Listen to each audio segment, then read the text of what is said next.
The United Nations Security Council is one of the 6 principal organs of the United Nations, charged with ensuring international peace and security, recommending the admission of new UN members to the General Assembly, and approving any changes to the UN Charter. Its powers include establishing peacekeeping operations, enacting international sanctions, and authorizing military action.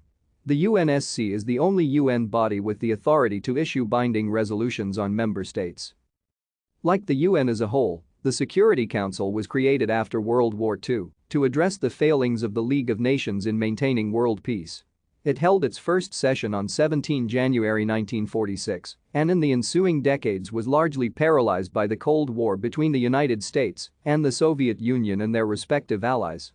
Nevertheless, it authorized military interventions in the Korean War and the Congo crisis and peacekeeping missions in the Suez Crisis, Cyprus, and West New Guinea.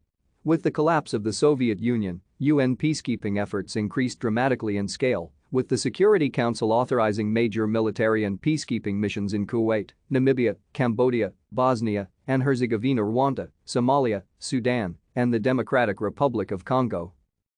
The Security Council consists of 15 members, of which 5 are permanent: China, France, Russia, the United Kingdom, and the United States of America. Thank you for watching. Like and subscribe if you would like to view more of our videos. Have a nice day.